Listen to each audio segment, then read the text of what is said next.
Bismillahirrahmanirrahim. Assalamualaikum warahmatullahi wabarakatuh.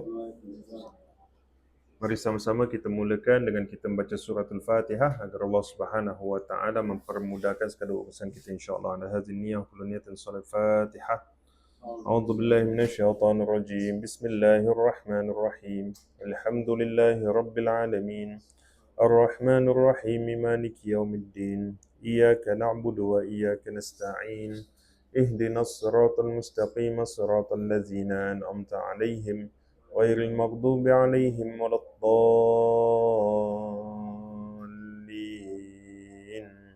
آمين. الحمد لله رب العالمين والصلاة والسلام على أشرف الأنبياء والمرسلين سيدنا مولانا محمد وعلى آله وصحبه أجمعين. قالوا سبحانك لا علم لنا إلا ما علمتنا إنك أنت العليم الحكيم. قال رب اشرح لي صدري ويسر لي أمري واحلل عقدة من لساني يفقهوا قولي. اللهم أرنا الحق حقا وارزقنا اتباعه وأرنا الباطل باطلا وارزقنا اجتنابه. أما بعد. Alhamdulillah, kita bersyukur kepada Allah Subhanahu wa taala kerana masih lagi diberi peluang untuk sama-sama kita berada dalam majlis ilmu ini. Mudah-mudahan perhimpunan kita pada malam ini diberkati dan juga dirahmati oleh Allah Subhanahu wa taala. Amin ya rabbal alamin. Alhamdulillah. Baik, kita akan teruskan kembali perbincangan kita daripada topik umrah A to Z. Minggu lepas kita tekankan few things. Kita tekankan tentang persiapan sebelum kita tunaikan umrah. Jadi bila kita ni belum lagi nak berangkat lagi tau. Jadi maknanya waktu nak pergi ni mesti kita tekankan tentang niat kita. Nombor satu, tu tekankan minggu lepas. Kemudian kita tekankan tentang taubat. Sebelum kita nak pergi, kita banyakkan taubat pada Allah Subhanahu wa taala agar Allah bersihkan hati kita, sucikan hati kita. Dan kemudian mesti ada ilmu, pengetahuan. Nak kena belajarlah macam mana nak tunaikan umrah, pastikan amal ibadah kita tu betul, ikut kepada syariah, patuh sunnah Nabi SAW dan sebagainya. Dan kemudian kita tekankan tentang adab. Jadi adab kita akan bincang pada malam ni lah. Jadi ni niat antara ayat-ayat yang ada dalam Al-Quran Al-Karim. Silakan masuk. Okay. Kemudian ada topik tentang taubat. Kita cakap taubat pada Allah Subhanahu wa taala. Kemudian ilmu pengetahuan, penting untuk kita ada ilmu pengetahuan. Dan silakan masuk. Okay.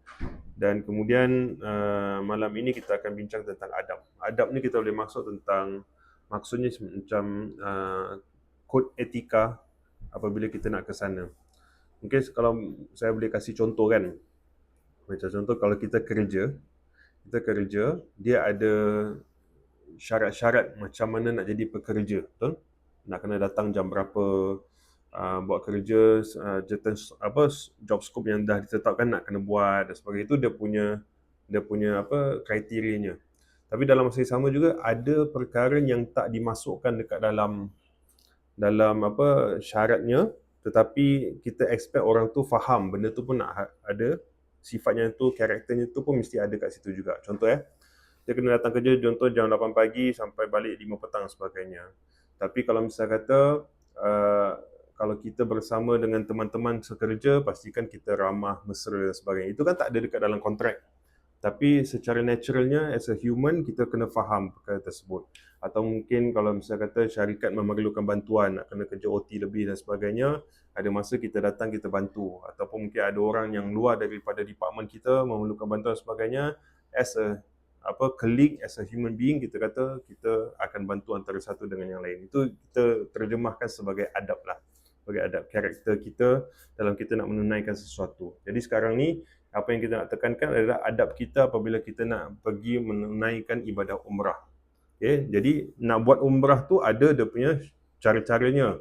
Pakai ihram, kita kata kan, tawaf 7 kali, sa'i 7 kali, pusingan dan sebagainya. Itu semua kita tahu, itu dia punya syarat-syarat dia, betul.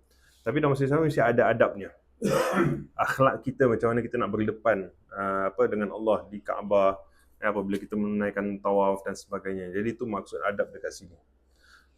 Jadi saya mulakan dengan doa ataupun hadis Nabi SAW yang diriwayatkan oleh Imam Abu Daud dan juga Imam Tirmizi rahimahullah. Nabi katakan thalathu da'awatin mustajabatun la syakka fihin. Ada 3 doa yang pasti akan dimakbulkan tanpa syak lagi. Iaitu nombor 1, da'watul mazlum, doa orang yang dizalimi. wa da'watul musafir, doa orang yang bermusafir, wa da'watul walid li waladihi, dan doa ibu ayah terhadap anaknya. Hadis riwayat Imam Abu Daud dan juga Imam Tirmizi. Jadi 3 doa ni dia tak akan ditolak oleh Allah Subhanahu Wa Taala, dia confirm makbul tanpa syak. Ni Nabi katakan. Itu nombor 1, doa orang-orang yang dizalimi. So bermakna kalau kita sebelum kita nak berangkat nak tunaikan umrah dan sebagainya, patut untuk kita sebelum pergi minta maaf dengan orang-orang yang mungkin kita pernah menzalimi mereka. Okay? Mungkin contoh kita pernah buat mak ayah kita marah ke, sakit hati ke sebagainya, minta maaf dulu sebab takut-takut tak jumpa lagi. Kalau misalnya kita buat salah dengan pasangan kita ke apa, minta maaf. Kalau buat salah dengan orang, dengan kawan-kawan dan sebagainya, minta maaf. Lagi-lagi kalau misalnya kata kita ada hutang dengan orang sebagainya, kan, nak pergi umrah, bagi tahulah, cakap saya nak pergi umrah ni, tapi minta maaf kalau misalnya kata ada apa-apa kekurangan dan sebagainya, tapi bagi jaminan juga kepada diorang sebab kita akan nak kena tunaikan hutang, walaupun kita pergi, kita tetap akan settlekan urusan dia dan sebagainya. Okay? Jadi kena minta maaf dengan orang. Sebab apa? Doa dia tu makbul. Tahu-tahu kalau misalnya kata kita buat salah dengan dia, kita tak minta maaf, tak minta apa, lepas tu kita post dekat kita punya Instagram ke apa, oh saya pergi umrah. Dia tengok pula Instagram kita, cakap ni jatuh dekat Arafah baru tahu benar. Jatuh dekat ni baru tahu. Dia betul-betul jatuh. Kan doa dia makbul kan. Jadi minta maaf dengan orang-orang yang pernah kita zalimi dan sebagainya. Dan juga doa yang dizalimi ni pun makbul, maksudnya kalau kita dizalimi, kita kena yakin bahawasanya Allah SWT tu Maha Adil.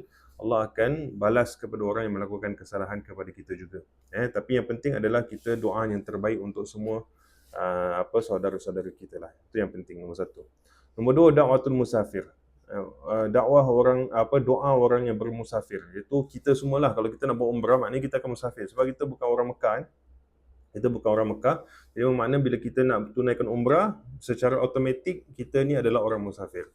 Jadi bila kita orang musafir, kena banyakkan doa pada Allah Subhanahu Wa Taala. Dan apabila kita dengar ada orang yang nak buat umrah, contoh saudara kita nak buat umrah sebagainya, minta doa daripada dia. Dia kata, awak ni musafir, doakan saya. Doakan saya berkat, satu hari dijemput juga, dapat ziarah dan sebagainya kan. Keberkatan doa orang-orang yang musafir ni sangat-sangat luar biasa. Jadi bila kita bermusafir, banyakkan doa pada Allah Subhanahu Wa Taala.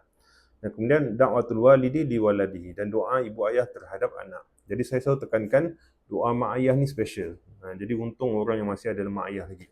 Jadi kalau jumpa mak ayah, minta doa pada mereka. Sebab apa? Doa mereka makbul di sisi Allah Subhanahu Wa Taala. Nah, kita nak kena faham juga, bila saya katakan dalam hadis ni, Nabi kata doa tu makbul. Doa tu makbul. Okay? Bukan bermaksud dia makbul ikut kepada masa yang kita nak. Kalau saya tanya dengan teman-teman semua, kalau doa 3 orang ni, 3 kumpulan ni, yang dizalimi, yang musafir, doa mak ayah pada anak makbul, dengan nak dibandingkan dengan doa Nabi SAW, doa siapa lagi makbul? Doa Nabi lah kan? Betul tak? Doa Nabi lagi makbul. Tapi ada tak doa Nabi SAW yang mana tak makbul waktu Nabi hidup? Ada kan? Ada. Antaranya contoh, doa Nabi SAW kepada penduduk Taif. Kalau misalnya kata kita pergi Taif nanti, kan? Kita pergi Taif kata. Bila kita pergi Taif, penduduk Taif ni semua, waktu Nabi datang kat sana, dakwah kat sana, dia reject Nabi. Hatta riwayat menceritakan bahawasanya mereka ni kutuk hina Nabi, sampaikan mereka physically abuse Nabi SAW. Dia campak batu kat Nabi, sampaikan Nabi terjatuh, tersandung dengan batu, kaki Nabi berlumuran darah.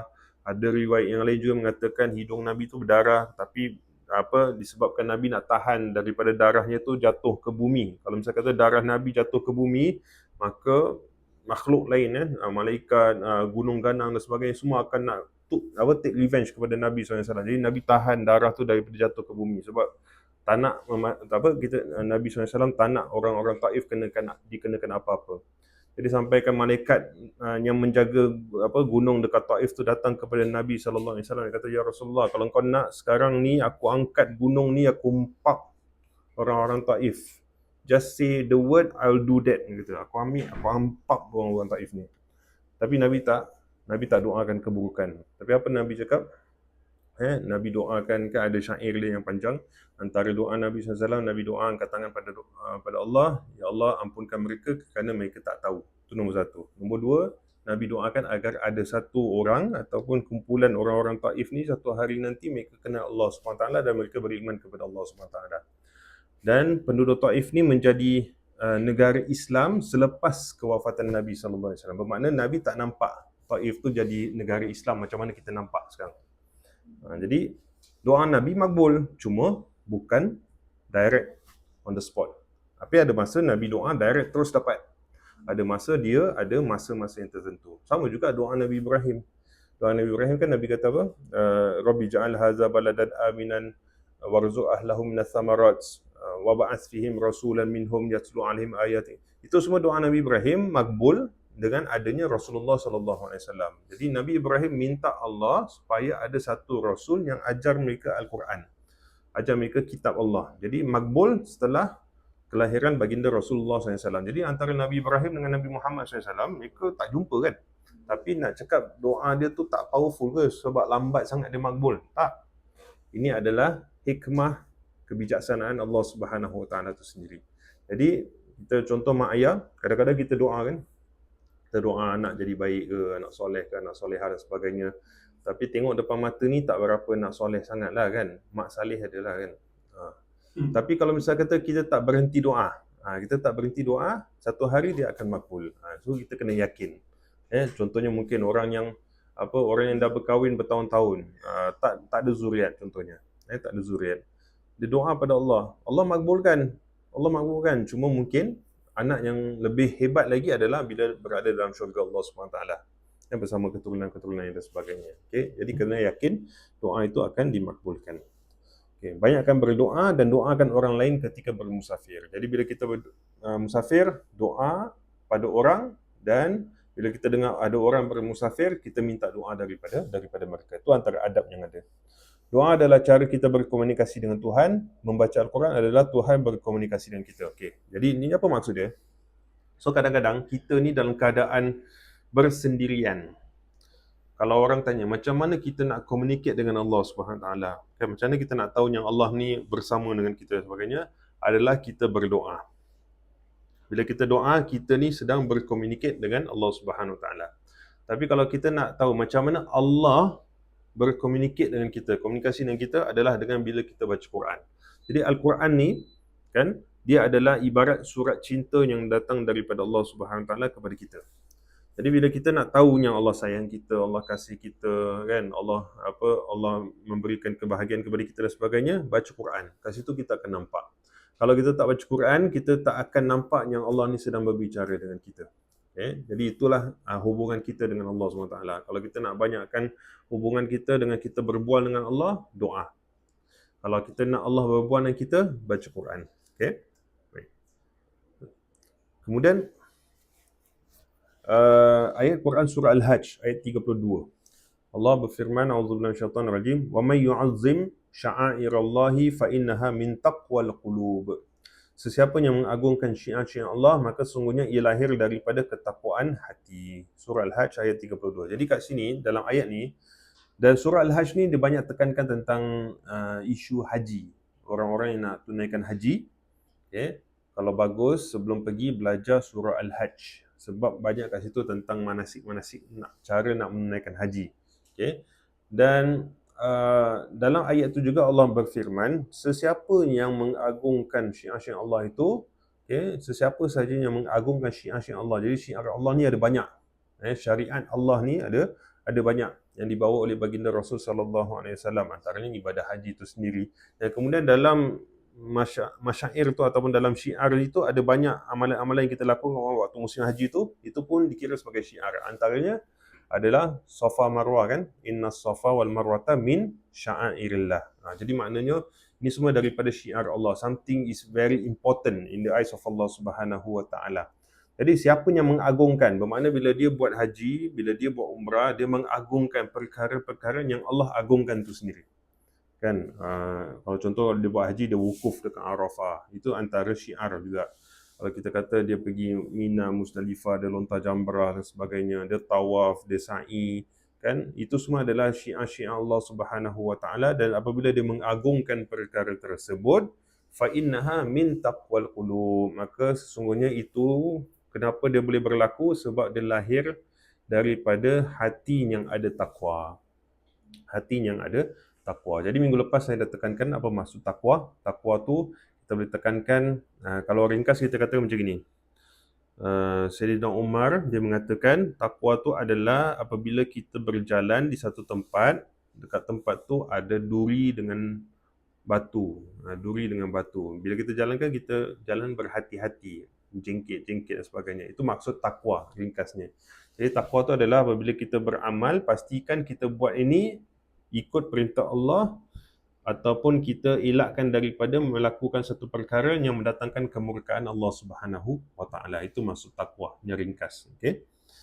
Jadi soalannya sekarang, apakah yang perlu aku betulkan sebelum aku menjadi tetamu Allah Subhanahu wa taala? Okey. So bermakna bila orang cakap saya nak pergi umrah, saya nak pergi umrah, apa yang kita fikirkan? Fikirkan tentang duit cukup tak cukup, betul? Itu biasalah. Package ni murah ke mahal ke, kan? Kemudian berapa banyak baju nak bawa, beg kita berapa besar, nak shopping apa, mungkin tu semua kita fikirkan juga, bukan kita tak fikirkan, betul? Kemudian kita fikirkan apa yang nak kena belajar untuk kita nak pergi, apa yang nak kena hafal. Selalu orang tanya, Ustaz ada benda yang nak kena hafal tak nanti kat situ, kan? Kata nak hafal apa? Saya tak tahu doa ke apa ni semua, kan? Dia tanya, okey, ada tak yang nak kena hafal? Yang penting adalah niat kita lah, ya. Jadi itu semua sebagai persiapan awal. Tapi ada tak apa yang kita ni sekarang, yang kita lakukan dekat negara kita, apa yang perlu kita perbetulkan? Selain daripada niat kita lah, itu mungkin amalan kita, ya, mungkin daripada sudut sifat kita, karakter kita dan sebagainya, ada tak sesuai untuk kita menjadi tetamu Allah Subhanahu Wa Taala. Okay, so kita gambarkan macam gini. Contoh, orang jemput kita lah pergi jemputan, ataupun ada undangan dan sebagainya. Apa yang selalu kita prepare kalau kita nak pergi jemputan? Kita prepare mungkin transport nak pergi sana, kan? Kemudian kita prepare pakaian kita, nak pakai apa, kan? Mesti kalau misalnya kita tengok standard jemputan juga. Standard jemputan bawah blok, standard jemputan kat hotel, standard duit salam, standard jemputan menteri jemput ke, presiden jemput, kan lain, kan? Pakaian kita lain, kan, mengikut kepada standard yang kita pergi. Jadi kita tengok, kalau misalnya kata jemputan bawah blok ni, pakai selipar je boleh lah, okay? Tapi kalau pergi restoran, kalau pergi macam restoran ke ballroom ke, takkan nak pakai selipar, mesti at least pakai kasut ke, kan? Kalau misalnya kata jumpa minister, mesti kena kasut kilat dengan tie dia, dengan boho ke apa. Jadi ada standard-standard dia. Sekarang ni kalau kita cakap kita nak jadi tetamu Allah, Allah dah undang kita ni sekarang, so kita nak pakai macam mana ni? It's not just about maknanya pakai lagi smart ke apa, tak, bukan maksud itu. Tapi maksudnya pakaian takwa dalam hati kita, kan, rendah diri dan sebagainya. Sebab Allah, bila Allah jemput kita datang, Allah tak suruh pakai barang mahal-mahal, kan. Pakai ihramnya kain berapa dolar je, kan. So itu bukan apa yang Allah nak tengok. Tapi Allah nak tengok adalah hati kita. Jadi itulah sebagai persiapan. Amalan kita mesti baik, kan, hati kita mesti baik sebelum pergi. Tapi kalau misalnya kata belum, masih in process. Ada few lah, hari tu saya ada jumpa, dia cakap nak pergi umrah. Tapi Ustaz, saya semayang 5 waktu pun belum pas, mengaji pun tak pandai. So sekarang boleh ke saya pergi umrah? Dia cakap, asal tak boleh? Dia cakap, boleh. Tapi as you progress, bila nak dekat masa tu, kan, perbaiki dirilah. Become better and better and better. It's not about becoming perfect person. Tak, we will not be a perfect person. Okay, tapi become a better person. Mungkin dulu kita ada buat salah, buat silap sebagainya, tapi sekarang kita better. Okay, tapi mungkin akan datang ni kita akan jatuh lagi. Dah pergi umrah, jatuh lagi, kan? Tapi backup, bangun balik dan teruskan jadi baik. Right. Okay, ini satu topik yang saya nak tekankan juga, sebab saya rasa mungkin ada orang ada macam perbincangan ni mungkin ada orang ambil remeh. Okay? Contohlah kita nak pergi umrah, nak kena ambil vaksin ke tak kena ambil vaksin. Kan? Ada cakap wajib, ada cakap meningitis kan, ada cakap wajib, ada cakap tak wajib, tak penting lah, ni buang masa lah. Oh, ni conspiracy theory pun ada juga. Ni semua apa kan? Jadi persoalan ni sekarang ni kita nak tekankan tentang menjaga kesihatan. Menjaga kesihatan. Jadi menjaga kesihatan ni boleh dikatakan di antara tuntutan syariah. Tuntutan syariah.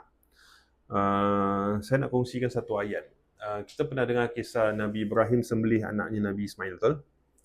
Bila Nabi Ibrahim sembelih anaknya Nabi Ismail, umur Nabi Ibrahim berapa? Siapa agak-agak tahu? 80 lebih tahun. 80 lebih tahun. Kalau ikut riwayat, kalau ikut Bible punya dia punya information, buku dia katakan dia meninggal lebih kurang umur dia 100 to 150 years old. Okay. Dan Nabi Ibrahim, kalau kata dia meninggal 100 plus years, maknanya itu masa yang dia bina Kaabah. Okay. Sebelum dia bina Kaabah ada banyak insiden-insiden yang lain kan, ada cerita-cerita yang lain, antaranya cerita penyembelihan.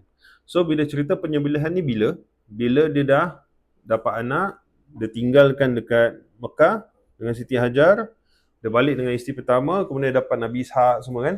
Lepas tu Nabi Ishak, Nabi Yaqub, lepas tu cerita yang Allah nak hancurkan kaum Lut dan sebagainya. Ini semua cerita sebelum ni. Dan lepas tu baru dia patah balik kepada anak dia. So bermakna waktu tu Nabi Ismail dah besar sikit lah, kata pangkat remaja lah. Dia ada riwayat katakan lebih kurang umur dalam 10 tahun, lebih kurang macam gitu. Dan Nabi Ibrahim waktu tu bila dapat anak, umur dia dah 70-an, 80-an tahun. So bermakna nak katakan waktu dia sembelih tu umur dia dah katakan lebih kurang that age kan. Kalau untuk kita umur 90 dah kira kerja betul tak kan? Nak jalan pun susah dan sebagainya. Okay. Frail the word. Okay. Tapi Allah kata dalam Quran apa? Dalam surah baca surah As-Saffat. Surah As-Saffat. Okay, ayat 102. Saffat 102 tak salah saya. Allah kata falamma balagha ma'ahu sa'ya. Falamma balagha ma'ahu sa'ya qala ya bunayya inni ara fil manam anni azbahuka fanzur madza tara. Ini Nabi Ibrahim kata. Okay, Nabi Ibrahim dia kata, wahai anakku, sungguhnya aku nampak dalam mimpi bahawasanya aku sembelih kamu. Fanzur madza tara. What do you think of it?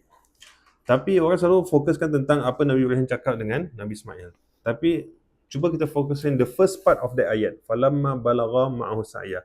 Dan apabila Nabi Ibrahim sampai, ataupun Nabi Ismail, anaknya, sampai kepada masa baligh.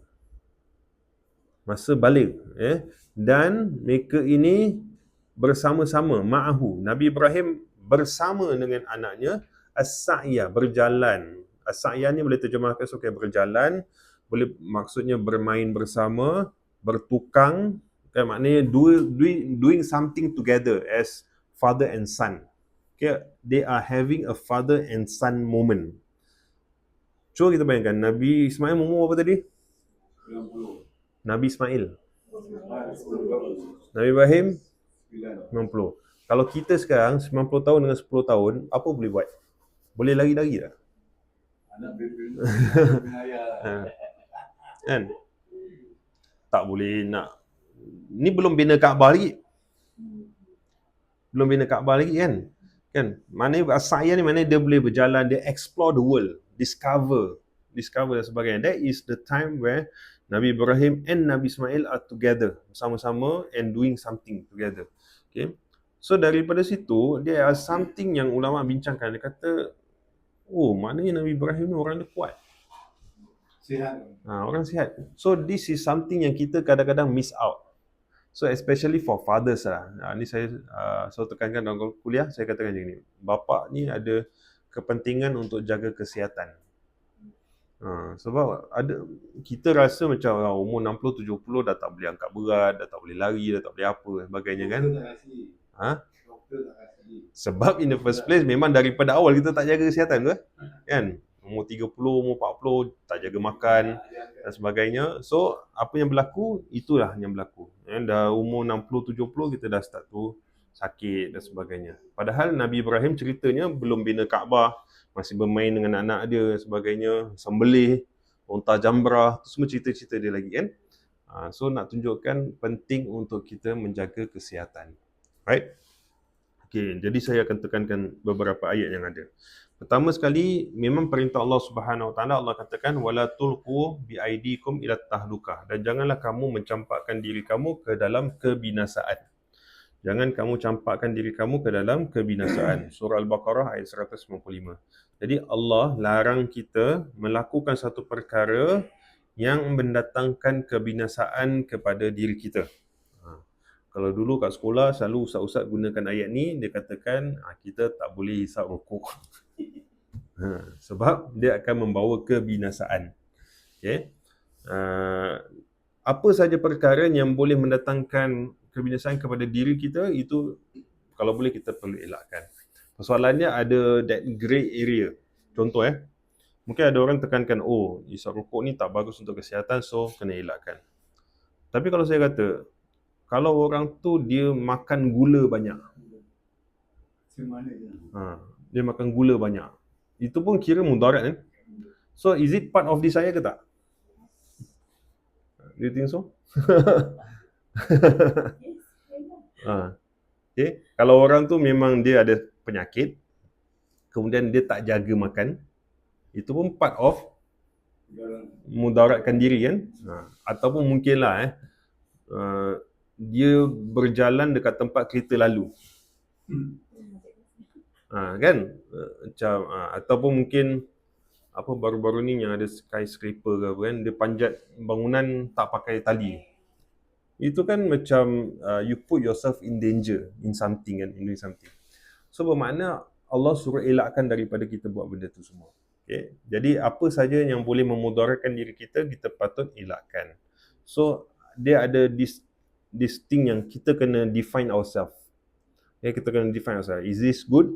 Kan, macam contoh, saya makan berapa gram of sugar satu hari, okey. Tapi ada orang tak okey. Sebab apa? Dia punya level of sugar dah tinggi kat dalam badan dia sebagainya. Ataupun mungkin kolesterol dia tinggi, dia tak boleh makan ni. And, so, nak kena jaga kesihatan masing-masing.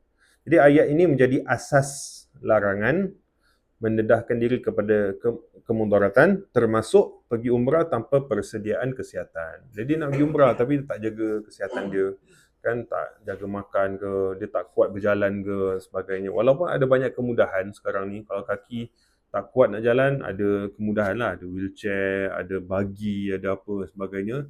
Tapi mungkin dia akan mendatangkan kemudaratan yang lain. Contoh saya kasih contoh kita sendiri tak ambil kisah tentang kita punya kesihatan, tapi bila kita pergi sana, kita expect orang jaga kita.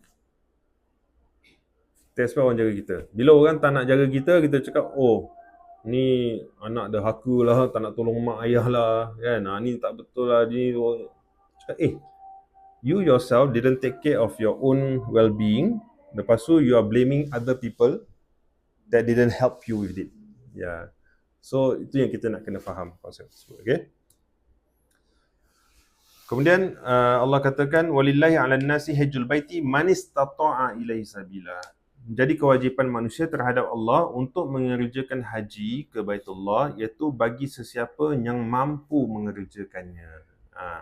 Jadi kalau mampu, kita baru boleh kerjakan. Jadi haji ni di antara rukun Islam, tapi dia ada letak syarat kat situ kalau kita ada kemampuan. Jadi kemampuan ni kita boleh bahagikan kepada beberapa poin.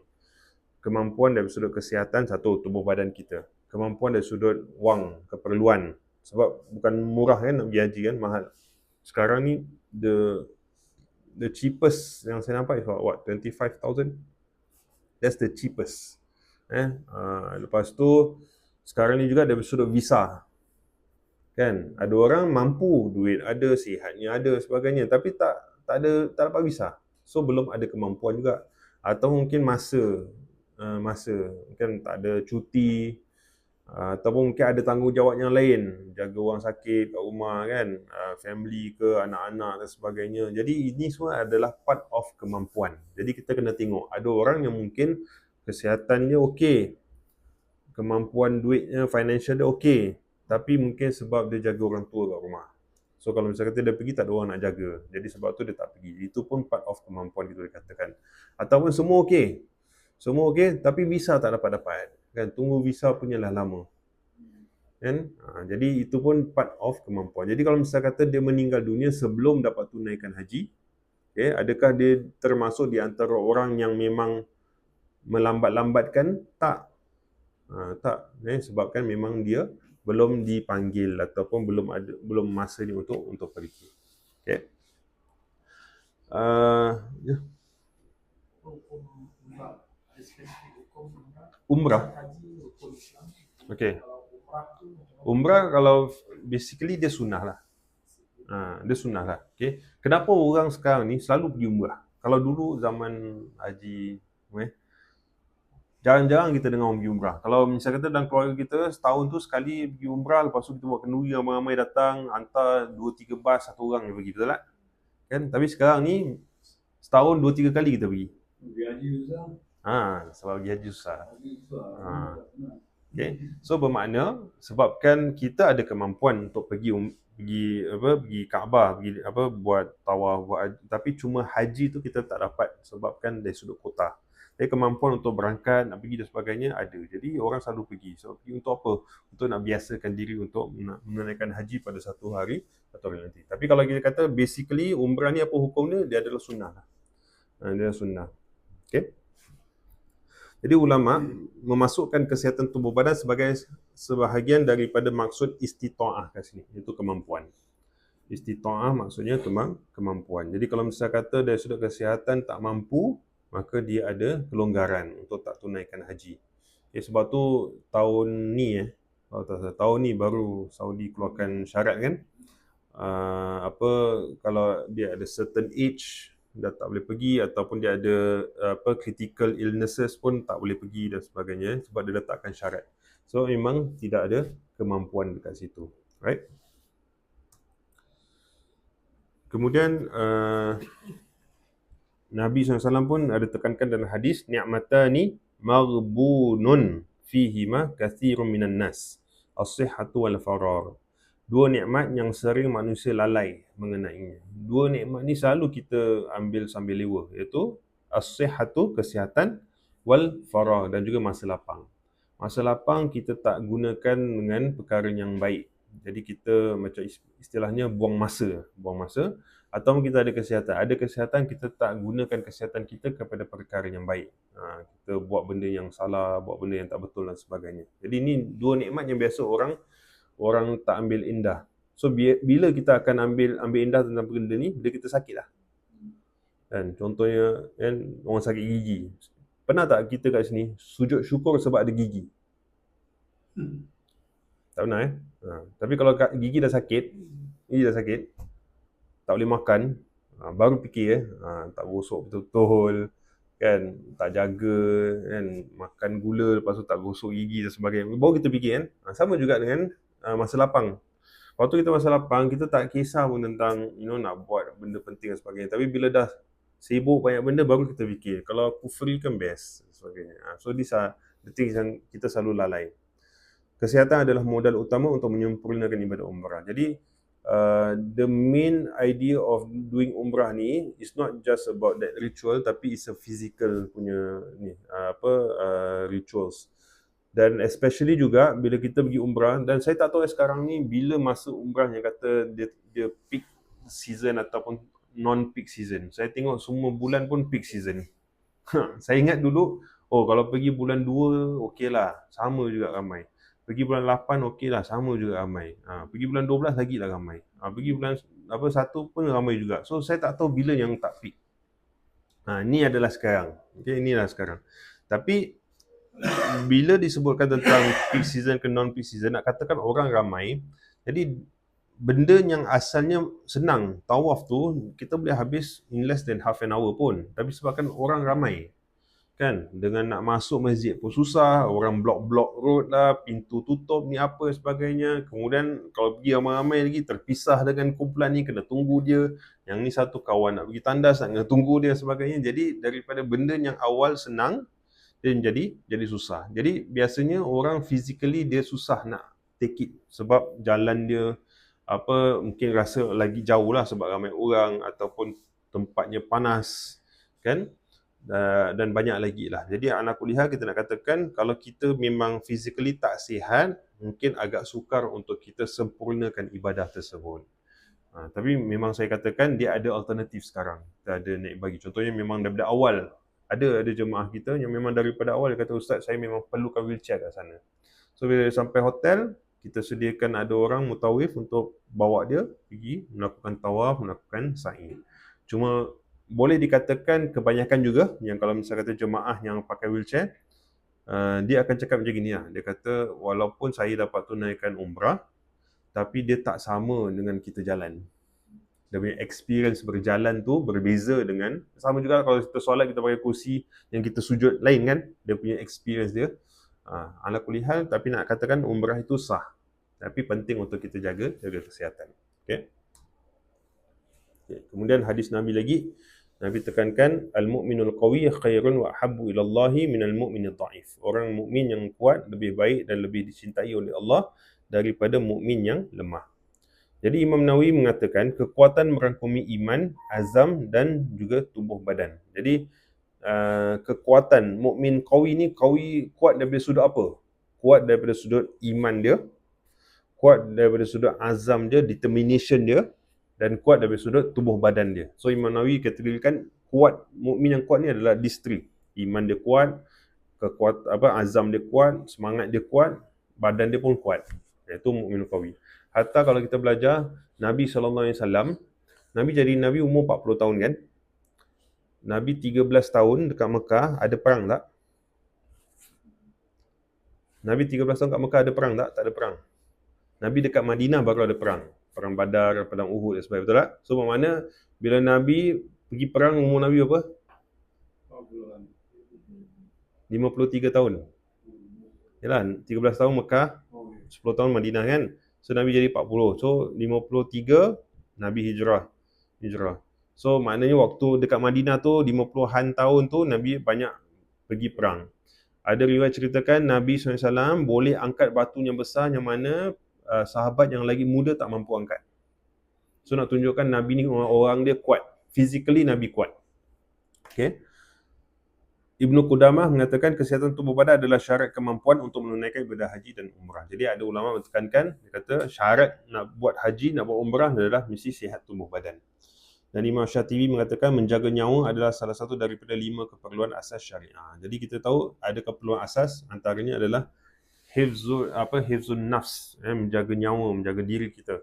Itu antara asas. Jadi kalau misalnya kata kita buat satu perkara tapi mendatangkan kemudaratan, maka kita boleh elakkan diri kita daripada melakukan perkara tersebut. Contoh, mungkin ada negeri, kalau pada zaman Nabi SAW pun, kan, ada masa di mana kalau kita betul-betul sembah Allah, kita sembahyang secara terang-terangan, kita akan dihukum. Ada negeri, kalau dulu even kalau kita belajar sejarah Turki, waktu selepas Ottoman Empire jatuh, kemudian datang Mustafa Atatürk dan sebagainya, kalau kita belajar sejarah tu, siapa yang semayang boleh kena bunuh. Waktu saya pergi Spain yang hari tu, tahun lepas, kita pergi Spain, diceritakan ada satu negeri, kat mana dekat Sevilla. Ceritakan dulu kat sini ada orang Islam ramai. Tapi setelah Kristian take over, atau negara itu menjadi negara Kristian, siapa yang menonjolkan keislaman mereka, maka mereka akan dihukum. Mereka akan dihukum, akan kena masuk penjara atau kena bunuh dan sebagainya. Jadi apa yang mereka buat, mereka akan semayang, mereka akan sandar dekat tembok. Dan mereka tak ada rukuk dan sujud. Mereka just berdiri tu, tapi mereka menggunakan isyarat mata. This happened, I think, less than 100 years ago. Less than 100 years ago. Okay. Jadi ada masa yang di mana bila kita tonjolkan iman kita, nyawa kita terancam. Jadi pada waktu itu ada keperluan untuk kita menjaga nyawa. Jadi kalau misal kata benda besar tu pun ada kelonggaran, apatah lagi kalau misal kata dari sudut kesihatan kita. Kalau kita melakukan umrah ataupun kita pergi travel buat haji dan sebagainya sehingga menjejaskan diri kita, maka kat situ ada kelonggaran. Maka jaga nyawa tu lebih important daripada kita menunaikan satu amalan. Okey, wallahu a'lam. Okey, jadi daripada situ saya pecahkan kepada 3 poin. Nombor 1 adalah tentang kesihatan fizikal kita.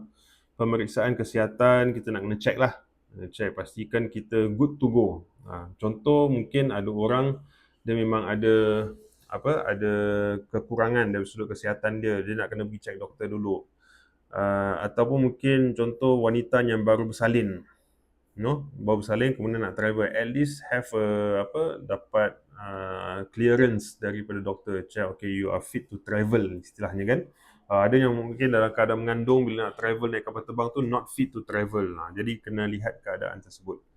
Latihan berjalan, banyakkan jalan lah.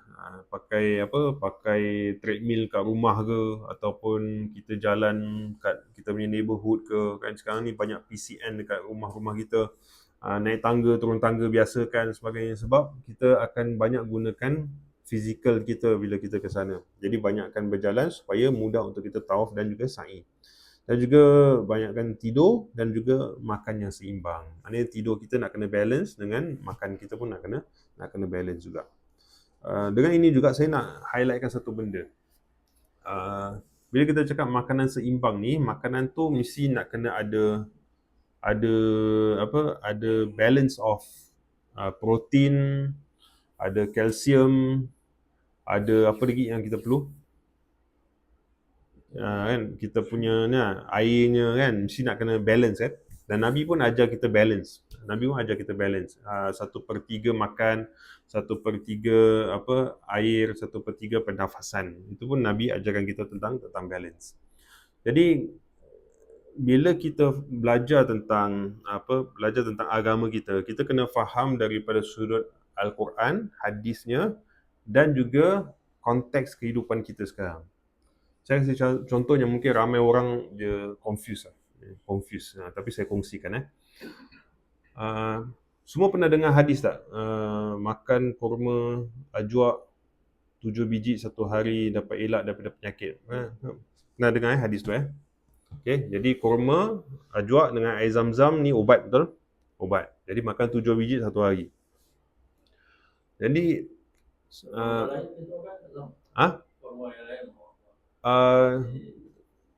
kalau Nabi memang suka, antara favorite yang Nabi tanam adalah kurma ajwa lah. Jadi biasanya Nabi dalam hadis tu katakan 7 biji tu ajwa. Ataupun 7 biji any kurma pun boleh juga sebab dia part of kurma juga. Okay? Tapi the best one dia orang kata is ajwa lah. Okay. Jadi makan 7 biji dapat selamat daripada sihir, dapat selamat daripada penyakit.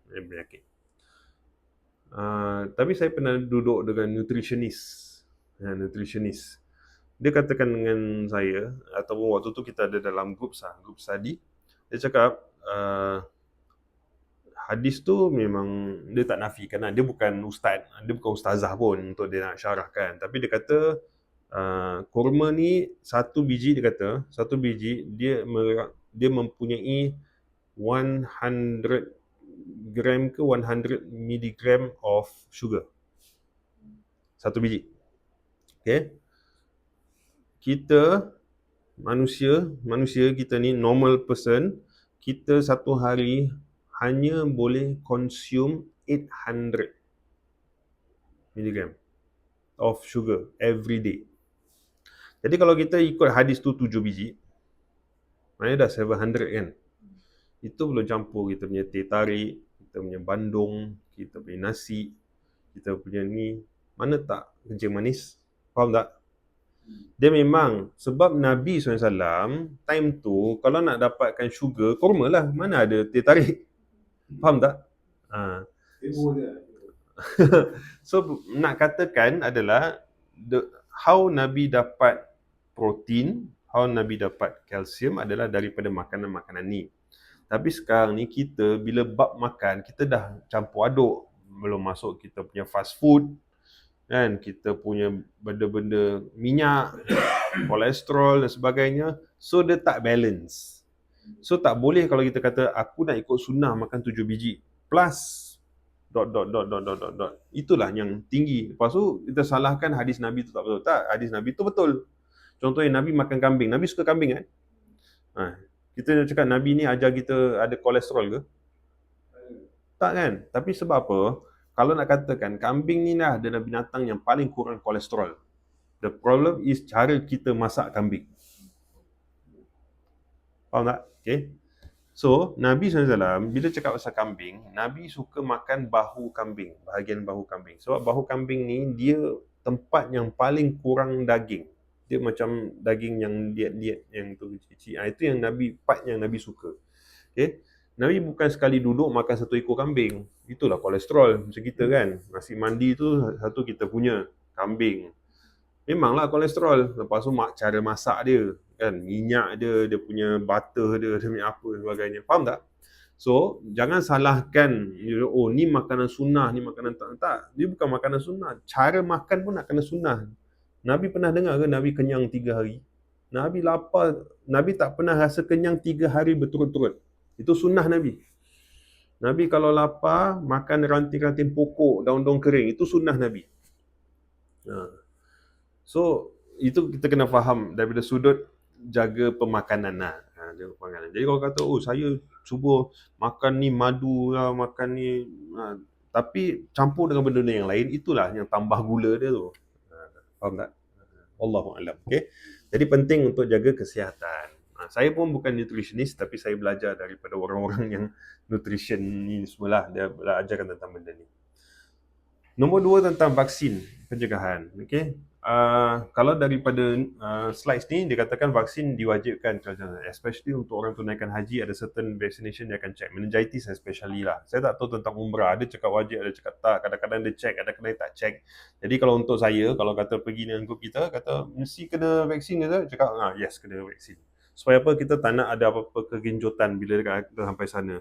Dia kata, dia cakap wajib tapi dia tak check pun, tak pernah. Saya dah ambil dah 2 tahun lepas sebagainya, tak check pun sebagainya. Okey lah. Tapi kalau hari tu dia check, tiba-tiba angin dia nak check, siapa boleh jamin? Dah terkandas dekat airport, betul tak? Jadi senang kata, kalau misalnya kata kita nak pergi umrah dan kita belum ambil vaksin, boleh ambil vaksin. Dan yang paling penting saya adalah meningitis. Namanya meningitis. Any GP ada, pergi poli pun boleh, pergi hospital pun ada, serta hospital pun boleh dan sebagainya. Saya tak tahu mana satu yang murah, mana satu mahal. Ada yang murah, ada yang mahal, wallahualam. Okay, yang penting bila dah kita buat that vaksin, akan dapat macam sertifikat lah. Sertifikat tu akan masukkan dekat dalam pasport kita. Okay. Ubat-ubatan peribadi dah. Ni selalu pun saya nasihatkan bila jemaah nak pergi, pastikan kita bawa ubat-ubat kita. Kadang-kadang kita punya own ubat, kita punya own supplement, for example kan.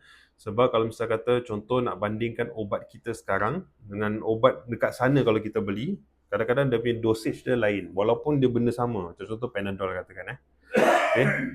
Ubat tu yang kat Singapore, dosage dia is different daripada kat sana. Mungkin dia punya dosage ni lagi tinggi.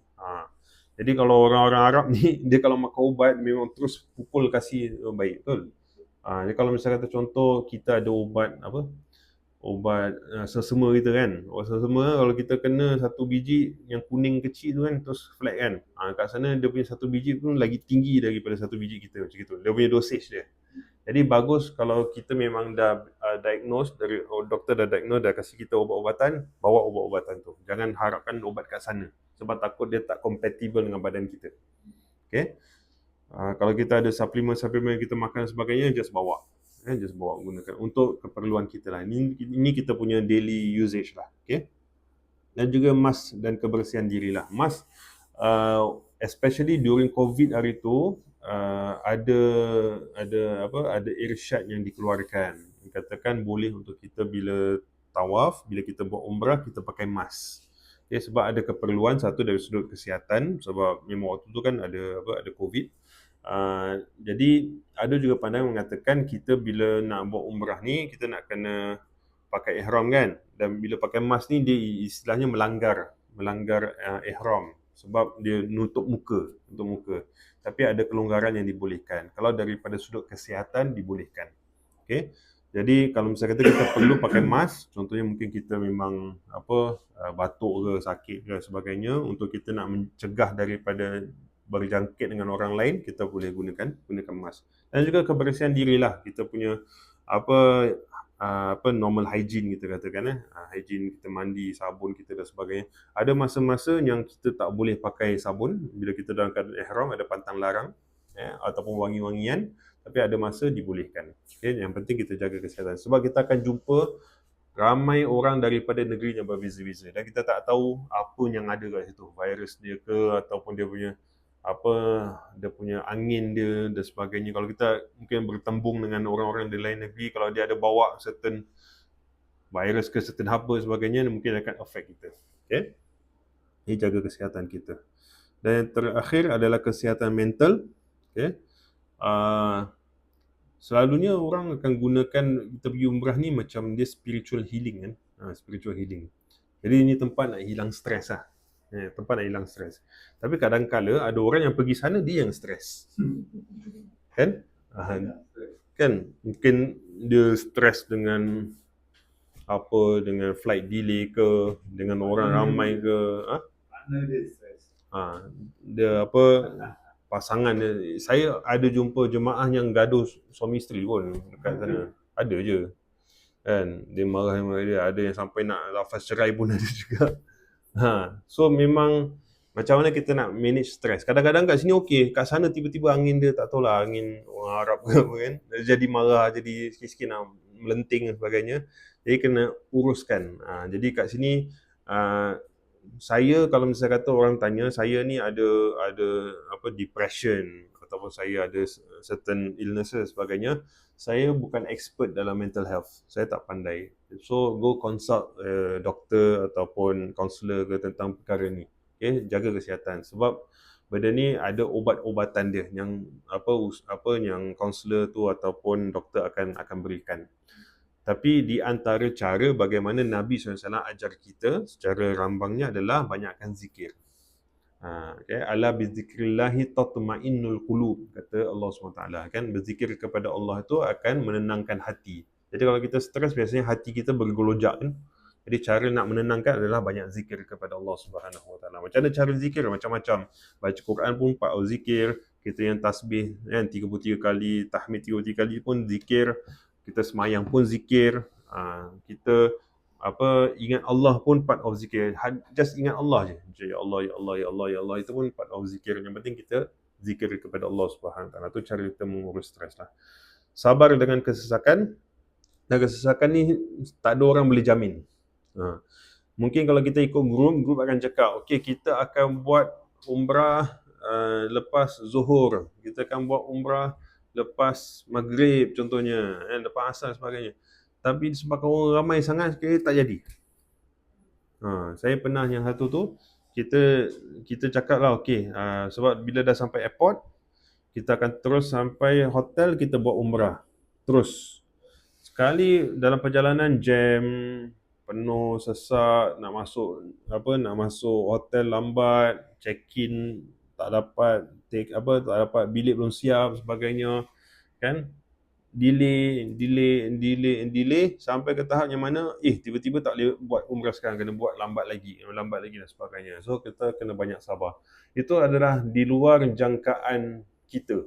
Mana-manalah, saya kata, mana-mana orang yang menguruskan orang pergi umrah tak dapat nak jamin confirm pukul 3 petang kita buat umrah, confirm pukul 4 petang kita settle umrah. Tak ada orang boleh jamin.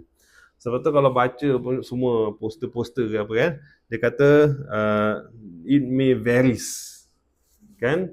Masa akan tertakluk kepada masa itu kan. Urusan ni kan, umrah ni akan tertakluk kepada pengurusan masa. Sebab kita tak dapat jamin. Jadi kita nak kena ada that expectation. Walaupun dia cakap umrah 2 kali, umrah 3 kali, umrah pagi, umrah malam, kan, masuk hotel jam ni, keluar hotel jam ni sebagainya, expect some changes will happen. Kan? So sebab ni benda-benda di luar kawalan kita. Satu, kita dekat negeri orang, cara kita berurusan dekat negeri kita dengan cara mereka berurusan dekat negeri mereka tu berbeza.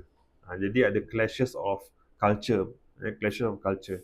Okay? Jadi daripada situ kita kena faham, kita kena pastikan ada banyak sabar. Dan kemudian dengan tawafnya, tawafnya kalau kita cakap selalu ada karinah tersendiri. Orang yang dah biasa pergi umrah, dia akan tahu, oh ni daripada negeri ni perangai dia macam ni, daripada negeri ni perangai dia macam ni, betul tak? Sebab dia dah biasa pergi. Kalau first time dia tak akan tahu. Jadi selalunya saya akan nampak orang yang first time, saya akan cakap, ada satu tu abang ni, dia first time pergi umrah, dia ni memang dulu something lah. Dia memang panas baran ni orang. Dia cakap, saya panas baran. Tapi saya bertekankan kena banyak sabar, sebab kat sana nanti kita akan ada orang tolak-tolak kita sebagainya kan. Jadi ada satu kali tu memang dia kena tolak tu sampai dia nak jatuh. Dia memang dah, tangan dia dah nak swing. Cakap sabar. Sabar. Sebab dia tak sangka jadi macam itu. Saya selalu tekankan dengan jemaah macam gini. Awak kena faham, dekat sana akan ada orang yang bukan saja first time buat umrah. Akan ada orang yang first time keluar negeri. Yang ada orang first time keluar kampung. Yang ada tak pernah nampak lift pun. Tak nampak kapal terbang pun satu hal. Tak nampak lift, tak pernah nampak lift. Tak tahu lift function dia macam mana. Kita ni hari-hari tengok lift kan. Dia tak tahu function macam mana, nak kena beratur, dia tak tahu. Dia bukan sengaja nak potong jalan, tak. Dia orang tak tahu. Dia orang first time nampak buffet, makan banyak sangat. Jadi dia orang ambil semua makan. Kita cakap, dia ni macam tamak je. Dia orang tak pernah nampak makanan banyak macam itu. Kan? Lepas tu mereka takut. So bila orang tak pernah keluar kampung, sekarang ni dah keluar dekat negeri orang, kalau dia hilang, dia takutlah. Macam mana aku nak balik? Sebab tu dia genggam, dia tak kasi lepas. Sebab dia tak nak terlepas dengan kawan dia. Dan saya rasa pun mungkin bila dia brief dekat negeri dia, kata ingat jangan tinggal dengan kawannya. Jadi kau pegang kuat-kuat. Kan? Ribut taufan kan dia tu tak pikul juga. Orang dah nak tumbuh dia pegang juga macam tu. Kita pula lain. Kita culture kita lain kan. Kita ni, kalau yang saya perasan lah selama saya bawa jemaah ni, orang Singapura tak suka jalan ramai. Betul tak? Tak suka jalan. Suka macam kau kat depan, aku kat belakang, relax gini. Lalu berpisah juga. Jadi pegawai saya, kalau sebagai pegawai saya dah masak lah benda tu. Nak cakap apa nanti jumpa depan. Betul tak? Kita tak suka jalan berkomplot-komplot. Berbeza dengan negeri-negeri lain. So different culture. Different culture. Okay. Jadi kita kena sabarlah dengan keadaan tersebut. Lagi kalau kita ikut grup, kalau kena grup tu kita ada yang kita kenal, ada yang kita tak kenal, ada yang geng laid back, ada yang geng yang semua nak cepat, ada yang gini. So dia ada different kan. Ada satu jemaah saya ingat lagi. 2017 saya pergi lah. Makcik tu, dari awal dia dah cakap dengan saya. Makcik tu dia bawa anak-anak dia semualah. Anak dia semua tolong jaga mak dia. Makcik ni dia kata saya memang ada penyakit. Saya tak boleh kawal buang air. So dia sekejap-sekejap akan pergi toilet. Sekejap pergi toilet. Okay. So kalau nak pergi toilet kat Mekah tu senang tak? Okay. So macam contoh kita nak pergi buat umrah ni. Nak pergi buat umrah. Dah sampai, susah nak pergi toilet. So semua kena tunggu kan. So agak tunggu berapa lama? 15 minit, 20 minit mungkin kan. Tunggu. Lepas tu jalan. Nanti dah ini susah nak pergi toilet lagi. Mana-mana pergi nak pergi toilet. Sampaikan last day. Tapi memang bagus lah. Jemaah kat situ semua memang tak ada head hawk dengan saya. Semua sabar, semua ikut je. Semua okey. Okay, sampaikan last day anak je jumpa satu-satu salam nangis. Terima kasih banyak-banyak sebab sabar dengan mak saya. Terima kasih. Anak dia malu. Cakap tak payah malu. Tapi that's the reality lah. Bila kita jalan ikut berjamaah. Kalau rasa macam nak pergi seorang, pergilah terserah. Kan pergi seorang kan kita ada kita own time, kita on speed, on pace lah kita katakan. Jadi kena banyak bersabar dengan kesesakan yang ada. Okey. Dan jangkaan realistik terhadap cabaran umrah. Ni saya nak tekankan juga, especially kalau misalnya kata ada di antara kita yang akan bawa anak kecil. Sebab kadang-kadang saya ada pengantin-pengantin yang baru kahwin, ada anak, lepas tu nak bawa. Dan end of this year pun saya ada few orang yang akan bawa baby lah. So kalau ada yang setahun, ada yang 2 tahun anak dia. Okay. Jadi saya selalu tekankan pada diorang, bila awak nak pergi umrah ni, be realistic. Kita mungkin kuat, tapi anak kita ni tak kuat. Kan, tak kuat. Kita nak buat 3 kali umrah, kita nak qiyamul dekat masjid, kita nak selalu semayang waktu. Yes, kita memang nak buat tu, tapi kita tahu kita ada tanggungjawab. So nak kena take turns. Dia cakap, kalau awak okey kan, nak pergi masjid, silakan. Tapi jangan sampai streskan anak tu. Sebab dia ada masa nak tidur dia, nak makan dia kan. Kadang berbeza dengan kita kita time makan kita kadang-kadang kita dah set, tapi anak punya time makan berbeza. So kalau misalnya kata tak boleh, bagi-bagi masa. Okay, mungkin ada masa yang bapak dia pergi masjid, mak semayang kat hotel, semayang kat musola. Kemudian balik tu bapak pula jaga anak, lepas tu mak pula pergi semayang. Turn by turn. Be realistic. Tak, saya nak 5 waktu kat masjid. Pandai-pandai lah. Ni kan isteri punya kerja. Ini dah problem. Kalau daripada first tak set standard yang betul. Sama juga kalau kita bawa orang tua sebagai contoh kan. Be realistic lah kan. Takkanlah dengan wheelchair tiap-tiap waktu nak dekat masjid kan, tolak tarik. Ingat juga yang tukang tolak ni. Kan, mak saya nak kat masjid all the way. Tak apa, anak saya ada. Anak dia macam mak aku ni. Betul tak?